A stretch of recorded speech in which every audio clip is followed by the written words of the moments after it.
7 minutes pour transformer un théâtre en SIC. Et vous, qui êtes-vous ? Je m'appelle Loïc Rojoan et je suis le directeur artistique du Théâtre des Beaux-Arts à Bordeaux.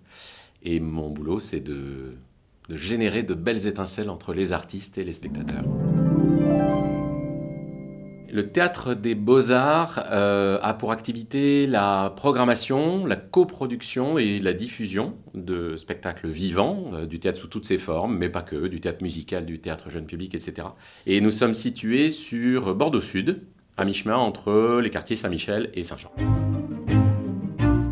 De quoi va-t-on parler aujourd'hui ?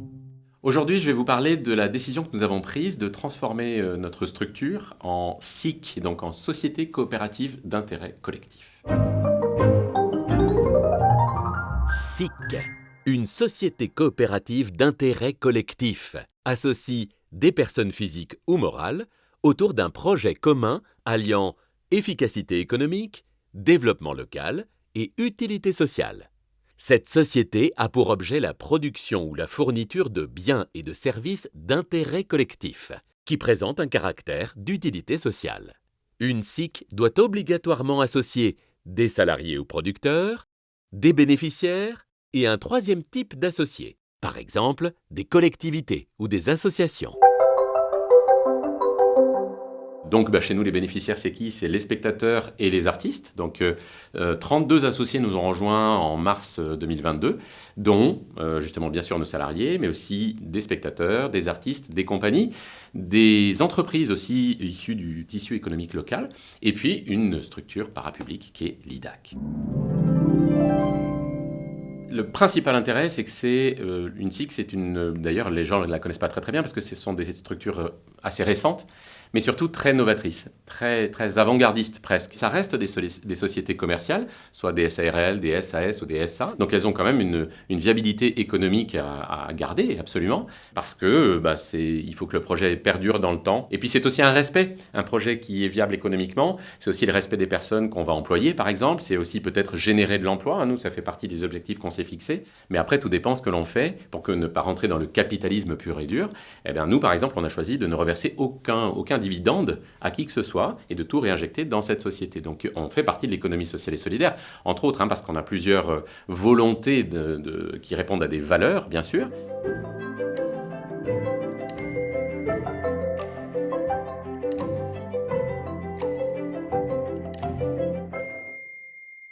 Et par quoi on commence ?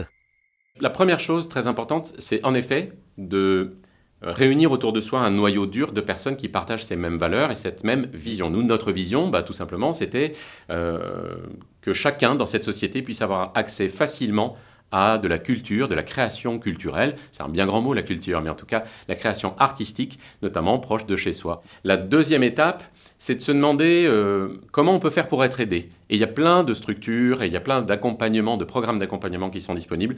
Nous, par exemple, on a été aidés par un programme de France Active qui s'appelle CAPAM Développement, qui est très important. Puis un autre programme qui est celui de l'Union régionale des SCOP, l'URSCOP, pour la viabilité économique et le modèle financier.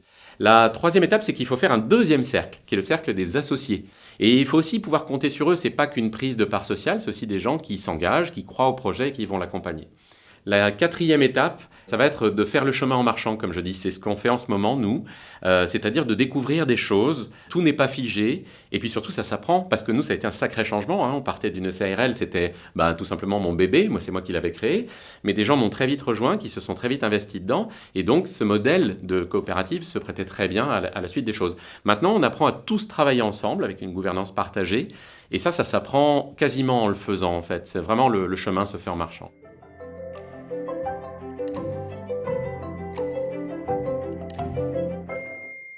Trois conseils avant de se lancer ? Écoutez beaucoup, rencontrer des gens, et pas forcément des gens que de la culture. Être conscient qu'on va se heurter parfois à des visions très séparées. Voilà, comme je dis toujours, notre banquier nous prend pour des hippies et certains artistes nous prennent pour des capitalistes, il faut aussi expliquer les choses aux gens. Voilà, c'est ça. Et c'est normal que les gens se racontent une mauvaise histoire parfois si on leur donne pas les bons éléments pour se la raconter. Et puis ne pas se décourager. C'est pas facile parce que parfois ça remue beaucoup de choses en nous qui sont très installées et c'est pas rapide. Notre idée de départ, elle va évoluer. Elle sera pas forcément la même en fait. Et c'est normal parce que ce sont des très beaux projets de vie et ça se fait pas. Voilà, ce sont pas des choses qui se font dans l'instant. Et un mot de la fin ? Une très belle aventure humaine, artistique et économique. Des semaines, des mois et même 2 années de travail pour nous.